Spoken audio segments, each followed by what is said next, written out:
Any parent knows raising a child is no walk in the park. But when people of colour in America teach their kids about respect, it's a lesson often tinged with fear.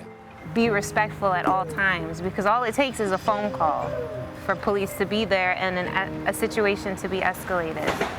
And I think that's sad.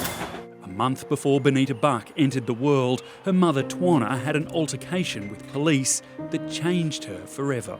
I was aggressively grabbed and aggressively spoken to while I was 8 months pregnant. And it was really a shock and a wake-up call for me. She wasn't physically injured, but she's convinced it wouldn't have happened if her skin colour was a lighter shade. There are a lot of people who wake up and they don't have a care in the world. They don't really have to worry, you know? I want her to experience that feeling of just being safe. No justice, no peace! No justice, no peace! African American children are front of mind for many of those fighting for equal justice in the turbulent wake of George Floyd's death. Y'all don't understand what it feels like as a black mom to release your child out into this world. It's scary. Claiborne Carson was one of those beaten by police and jailed during his generation's fight for justice in the 60s. Now a civil rights historian, he hasn't given up. I was in Los Angeles when the city exploded in 1965, so that was more than 50 years ago. We remember what happened after Rodney King was beaten by police and the city exploded again, and that was over almost 30 years ago. So this is not new. He says history keeps repeating because the conversations black parents have to have with their children are repeating as well. You don't have to give the warning to a white child that a policeman may kill you. The person who is supposed to protect you may kill you.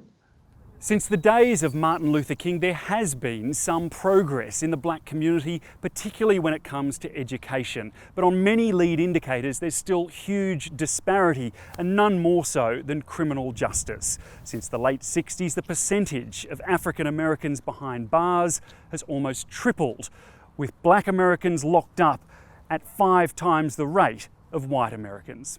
Tracy Brame spent her early career defending young men of colour in court. Now she watches with some trepidation as her own son comes of age. His shoulders are broadening. He's now taller than me, and he has a little fuzz right here. And I'm like, oh my God, he looks like a young man, which both makes me incredibly proud, but makes me more and more afraid, kind of by the year, that he's going to have an interaction, that ends badly. Of course, many black-white interactions are positive. For best friends Maxwell and Finnegan, 3 months quarantined together in a country house in upstate New York was as good as it gets. Now they're catching up via video link. Who wants to drive the truck?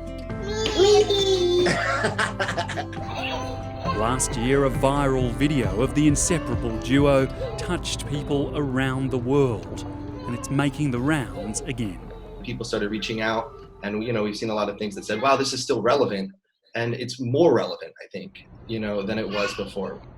The need for change is something Maxwell's dad is now acutely aware of. It's scary, and Alex and I will do all we can to protect him, but we can't protect him when he's not with us. Nobody really knows who's next. It could really be any one of us. That's a scary feeling. That's way more scarier than getting out and protesting today. Day by day, the crowds and the sense of purpose are growing, and the people involved seem determined to close the circle so the next generation doesn't have to. We'll be back tomorrow and the next day and the next day, as they were chanting every single day until the change is made. David Lipson, ABC News, Washington.